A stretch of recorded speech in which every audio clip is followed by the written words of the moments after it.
ẹ̀yin èèyàn mi mo rí mú ètè sọnù ṣé Wike ló ń control bàbá Tinubu ni ṣé Wike ló ń rúlu Nàìjíríà ni mo rí fídíò kan tó tẹ̀ mí lọ́wọ́ ni ẹ̀rù Ọlọ́run bà mí bàbá Tinubu báwo lẹ ṣe rìn tẹ́ wẹ̀ sọ́wọ́ Wike báyìí tí Wike fi ń bojú yín jẹ́ ojú yín ti bó Wike ti bojú Tinubu jẹ́ ó ti fi gbolẹ̀ ó fi gbó rọ̀fọ̀rọ̀fọ̀ Wike ti yẹ̀yẹ́ Tinubu ó ti mú gbogbo ìbẹ̀rù Tinubu ọmọ olódòdó kíní kan ni ó gbọ́n yẹ́bẹ́yẹ́bẹ́ báyìí ó mú Tinubu ó ṣí sí hòhò Wike jẹ́ kí ọmọ Nigerians ká mọ̀ wípé láìsí òun Tinubu ò lè become president as a matter of fact ní 2027 presidential kíní wọn tó fẹ́ ṣe yìí tí Tinubu ò bá fi ti tòun ṣe Tinubu ò lè dé nowhere kò lè rí nǹkan kan ṣe láìsí òun kò sí Tinubu kò sí president fún Tinubu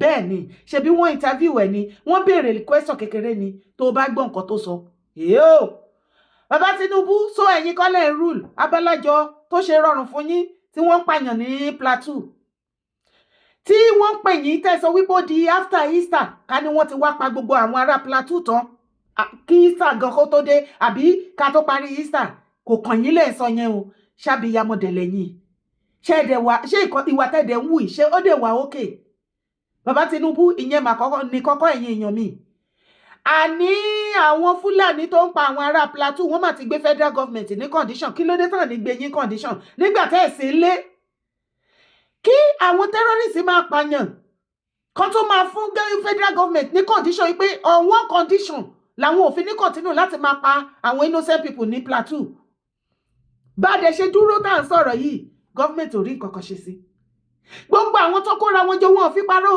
wọn ṣe fídíò tó sọ síta ní o gọ́ọ̀mẹ̀ntì federal government ò lè invite wọn kí wọ́n wá sọ wípé òkè o kí ló ń ṣẹlẹ̀ gangan ẹ̀yin mélòó lẹ wá ń rúlù Nàìjíríà ṣé Wike ni àbí Fúlàní caliphate ẹ jẹ́ àwo fídíò. Will you deliver the PDP to the president, to President Tinubu in 2027? Why? Well, I know you are not an APC member, but will you deliver? Who is Tinubu other than me? Why are you asking me that kind of? Yeah, because you are still a member of the you opposition. know why? You know. ẹ̀yin èèyàn mi ṣe ti wá rí báyìí wípé Wike gangan lọ̀gá ní Aso Villa Wike ṣe ó ti jẹ́ ká mọ̀ wípé láìsí òun kò lè sí Tinubu ní 2027 as a matter of fact bàbá Tinubu ojú yín ti bó gan ni o Wike ti sí finish yín tí ẹ bá mọ̀ fún Wike láti sọ nǹkan tó sọ yìí ó púlì tó máa go viral tó dẹ̀ mọ̀ tí ò mind kan imagine àìmọye tó máa sọ lẹ́yìn yín with this little thing gẹ́gẹ́ bí ọmọ ọkọ ilẹ̀ Yorùbá tí mo jẹ́ pẹ̀lú etí ìgbọ́ àti làákàyè títí tí mo ní wàláì bàbá Tinubu tẹ́ bá try anything pẹ̀lú Wike tí ò like bóyá ṣáná sí PDP ló ṣe máa ṣáná sí APC ẹ ti forí ọkà ọmú báyìí ẹ ti kò tí yín yes ṣebí Wike ilé ń lò tẹ́ fi da gbogbo everywhere rú ṣebí torí Wike ó lẹ ṣe oríṣiríṣi tẹ́ ẹ ṣe ní kínní ẹ wo gbogbo bó ṣe da gbogbo FCT tó ń ṣe rádaràda tó ń ṣe gbogbo ẹ ó ṣàmú gbogbo ẹ tó ń fọ́pọ̀ mọ́yọ̀ kiri ẹ wá wo nǹkan tó sọ fún yín ó ní who is Tinubu without him ní 2027 bàbá Tinubu èmi àwọn ẹgbẹ́ ti yẹ̀yẹ́ tó báyìí bàbá Tinubu ti nànà ó ti nànà bàbá Tinubu ti nànà ó ti nànà ó ti nànà ó ẹ ti nànà bàbá Tinubu ti jọ́gọ̀ mọ̀ọ́mọ̀ jọ́gọ̀ o bàbá Tinubu Bọ́lá Ahmed mọ̀ ti jọ́gọ̀ o sọ Wike ìjẹ́mi tẹ̀kìtì bá o Tinubu ti jọ́gọ̀ ó ti jọ́gọ̀ sọ Wike o tẹ̀rẹ̀ bá o bàbá Tinubu ẹ ti jọ́gọ̀ ẹ ti nànà Wike ló máa finish yín ṣé rí gbogbo gragra yín mo double challenge yín ẹ̀yin ẹ lọ ṣe nǹkan kan tí Wike ò like kẹ wá wo àrà tí Wike máa fi yín dá Wike ti dọlọ́run mọ́ Tinubu lọ́wọ́ ọ̀ọ́bì yín ṣe ráyé yín you see yourself ibẹ̀ ni kọ́kọ́ là ń lọ bí mo yẹ sọ fún yín ẹ tún wá wo fídíò tí mo sọ fún yín àwọn ọmọ Fúlàní coalition wọ́n ti gbé federal government ní condition àti ẹ̀wà mọ̀ Wike ní side tó ń rule ó ní power ruling àwọn Fúlàní àwọn ó dẹ̀ pa àwọn non control Nigeria for real àwọn Fúlàní caliphate yẹn wọ́n ti hijack Nàìjíríà. Bàbá Tinubu ò fẹ́ sọ̀rọ̀ ni. Mo rò wípé àsìkò ti tó. Ẹ̀yin lẹ́dẹ̀ lè tú àwọn ọmọ Nàìjíríà sílẹ̀ ní ìgbèkùn tó wà yìí. Because many things tó ń jáde lẹ́nu ọjọ́ mẹ́ta mo ń rí nírí wípé àwọn Fúlàní caliphate wọ́n ti hijack Nàìjíríà. Ṣé rí any president tó bá wà ńbẹ̀ yẹn, ó kàn wà ńbẹ̀ bí figurehead ni. Ó ń ka script ní bí ìgbà tó ń act movie ni. Bàbá Tinubu ní láti má pariwo síta torí ẹ fẹ́ sọ̀rọ̀ síta àbí àwa mọ̀ wípé Fúlàní caliphate tí ò bá wá jẹ́ bẹ́ẹ̀ ní ìlú tó lọ́ba tó níjòyè ní mo ní giant of Africa, cockroach of Africa, Nigeria. Jọ̀ọ́ torí Ọlọ́run. Burkina Faso ní giant of Africa nísìn. Where is the cockroach of Africa, Nigeria? Àwọn leaders ló sọ di bẹ́ẹ̀. Tí ò bá wá jẹ́ bẹ́ẹ̀, why tí Fúlàní coalition àwọn ni wọ́n terrorize àwọn èèyàn tó ń pààyàn ní Plateau. Wọ́n wá gbé fídíò jáde, wọ́n tún fún federal government ní condition tí wọ́n fi nípa àwọn innocent people mọ́ ní kíni ní Plateau. Wá wo fídíò. Fulani organization in Plateau State in the aftermath of the community invasion in Bokos that left many people dead, including women and children, issued a condition if peace is to reign in Plateau State as yearned. We demand the immediate removal of Commander Sector 5 Operation Safe Haven Bokos Colonel Dauda Majem for bias, unprofessional military conduct, inciting violence, inciting religious intolerance and bigotry, incompetence and violation of military ethics and constitutional provisions. We are demanding for the disbandment of the notorious and anti-Fulani squad, the state security outfit codenamed Operation Rainbow, arrest and prosecute her operatives involved in killing, maiming, arresting and displacing Fulani communities in Bokos local government. A Fulani coalition in Plateau State, Nigeria, publicly outlined conditions for peace, addressing ongoing violence in Bokos and other areas.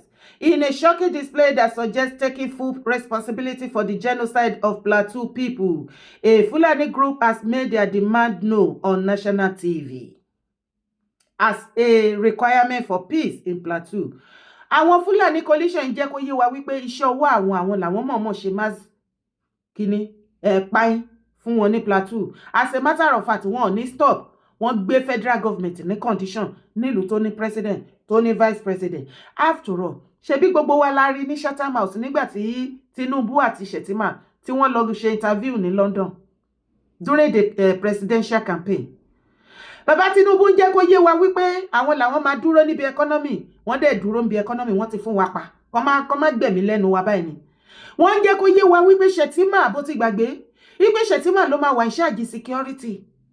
Àwọn ni wọ́n wá ń gbé wa ní condition, wọ́n wá ń gbé government ní condition. Tó já sí wípé gbogbo bí ọ̀rọ̀ terrorist ṣe wá lé kankan Nàìjíríà kò ní ṣẹ̀yìn Shettima ìyẹn vice president àmọ́ nípa ẹ̀. Ṣebí ọ̀nà ló máa wà ní ìṣáàjì security. How come tí security wá mẹ́hẹ̀ mọ́ lọ́wọ́? Ẹni ká bèrè ni o. They requested the disbandment of Operation Rainbow, a state-backed security outfit, accusing it of anti-Fulani bias, echoing earlier demands. They also requested the disbandment of Operation Rainbow, a state-backed security outfit, accusing it of anti-Fulani bias, echoing earlier demand. Wọ́n ní there is a security outfit called Operation Rainbow tí government tí wọ́n fún ní support láti provide the security tó péye fún àwọn èèyàn ní Plateau. Àwọn Fulani coalition group yìí wọ́n ní kí government kọ́kọ́ lọ withdraw Operation Rainbow tó ń dáàbò bo àwọn aráàlú láti ọwọ́ àwọn Fulani tó ń pa àwọn ará Plateau. Wọ́n ní kí federal government kọ́kọ́ lọ withdraw ẹ̀ páwọn ò fẹ́ rí kọ́kọ́ dismantle ẹ̀ kọ́ fọ́ group yẹn kọ́ fọ́ security wọn ò fẹ́ gbọmọ láyé.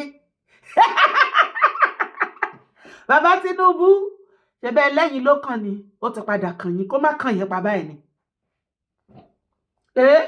The coalition urged the deployment of neutral security forces to protect all communities, including Fulani settlement, from further attack. This statement followed documented incidents of violence, arrest, and displacement in Fulani settlement in February. Oh, God.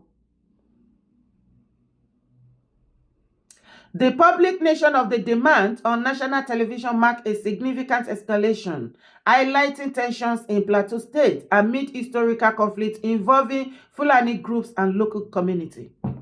Ṣé ń gbọ́? Ẹ ti rí. Wọ́n gbé bàbá Tinubu ní condition. Wọ́n gbé àbáwọn náà ní federal government.